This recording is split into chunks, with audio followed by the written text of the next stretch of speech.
Regis Oliveira.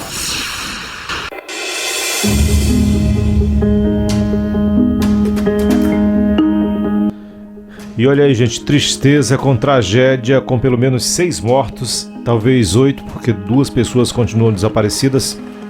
Nessa tragédia que aconteceu no Rio de Janeiro, com uma traineira, uma espécie de barco, na Baía de Guanabara. Corpos resgatados de naufrágio na Baía de Guanabara foram encontrados sem colete salva-vidas. A história triste eu vou contar agora. O domingo de sol, nesta semana, dia 5, antes de ontem, parecia perfeito para as 5 famílias que embarcaram na traineira Caiçara rumo a um passeio pela Baía de Guanabara. Era um passeio de amigos. Passeio de amigos encabeçado pelo dono do barco, dono da traineira, Marcos Paulo da Silva Correia, 45 anos. Ele que levou a mulher e o filho ao passeio. E a história é triste. A viagem nos arredores da ilha de Jurubaíba, no entanto, terminou em tragédia. Dos 14 passageiros, 6 foram salvos logo após a embarcação virar.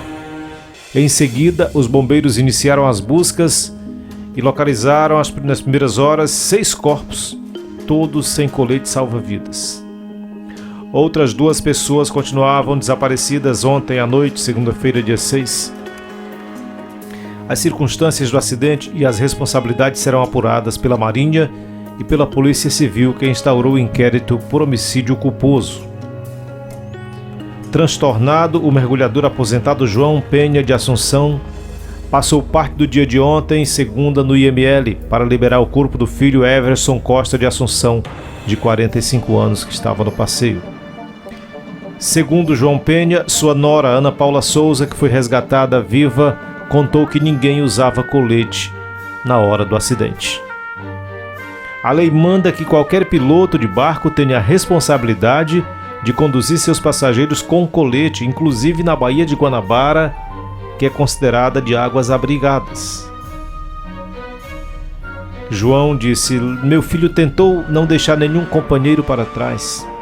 Os que estavam no barco não tinham onde se agarrar, porque a única coisa que podia salvá-los era o colete. Meu nome é João Penha, eu sou pai do primeiro identificado do acidente de ontem na Baía de Guanabara. O meu filho, ele aprendeu comigo de nunca deixar seus companheiros para trás. E ele não deixou, dito pela mulher dele que assistia enquanto o mar estava batendo e ela agarrada no que pôde se agarrar. E ele estava junto com outro colega, fazendo o salvamento possível. O que eu tomei conhecimento que nenhum estava com colete salva-vida. E a lei manda, qualquer piloto de barco tem a responsabilidade de conduzir seus passageiros com colete, inclusive na Baía de Guanabara, que é considerado águas abrigadas. E ela me comprovou que não tinha ninguém com colete. E uma coisa que a imprensa deveria olhar, se na remoção se havia coletes, o número de coletes de acordo com a quantidade de passageiros e tripulantes.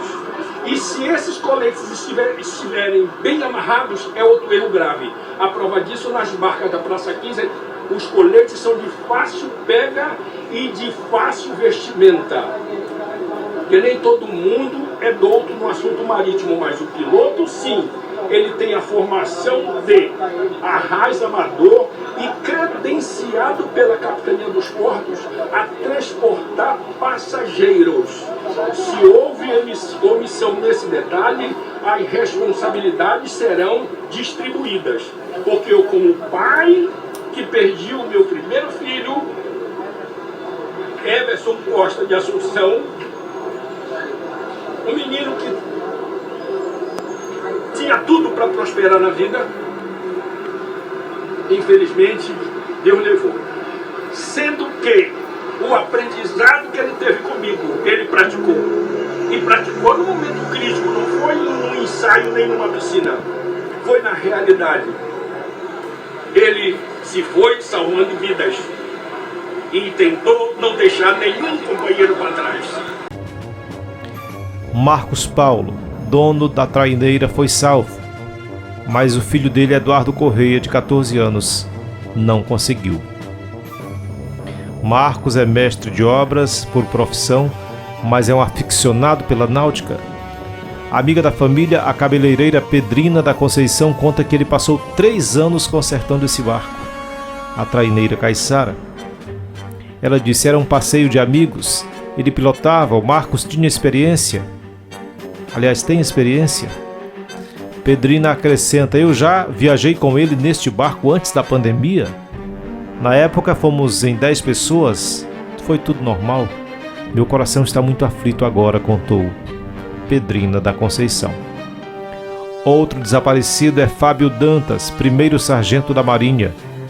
Fábio foi ao passeio com sua mulher Ana Nilda dos Santos, que conseguiu também ser resgatada com vida. O militar estava no seu último dia de folga antes de se apresentar. Ele iria se apresentar hoje, terça-feira, 7, no quartel e cuidar da mudança dele para Brasília. Outra família destroçada pelo naufrágio é a do comerciante Eric Pereira da Silva. Eric levou a família para o passeio. Ele conseguiu salvar 2 dos seus filhos, Kaique e Cauã, de 10 e 14 anos, mas o terceiro, o caçula Caio, de apenas 3 anos, e a mãe dos meninos, Juliana, de 35 anos, perderam a vida no afogamento. Também estavam a bordo Michele Baeri de Moraes de Sena, de 43 anos, e o marido dela, Evandro José de Sena, 55. Ela chegou a postar nas redes um registro do passeio com o comentário: olha aí os humilhados sendo exaltados. Investigações ainda vão apontar as causas do acidente. Marinha não informou se a embarcação tinha licença e se navegava com o número de passageiros dentro do limite permitido. Mais testemunhas afirmaram que o barco virou durante um temporal. O auxiliar de serviços gerais Matheus Diniz Gonçalves, 27 anos, estava em outra embarcação e viu Caiçara pouco antes do acidente. Quando as ondas começaram a bater no barco, o nosso piloto avisou para colocarmos o colete. O vento estava muito forte e o nosso barco por pouco não virou também. A única opção foi se abrigar na ilha do Boqueirão e esperar a tempestade passar. A Caiçara passou por nós. Vimos que eles estavam indo em direção contrária. Naquele momento não dava para imaginar o que viria a acontecer, disse Matheus Diniz. A fiscalização de embarcações que fazem passeios pela Bahia, principalmente durante o verão, foi apontada por engenheiros do setor naval como uma das medidas que poderiam evitar tragédias como as de domingo. 2 especialistas que foram ouvidos pela imprensa disseram que ao entrar no barco todos já deveriam estar usando coletes. E caso se confirme que ninguém estava com a proteção, houve falta de fiscalização e de atenção a uma norma básica de segurança. A princípio, o que se pode perceber é que seria um problema de superlotação. 14 pessoas é muito para o barco daquele porte.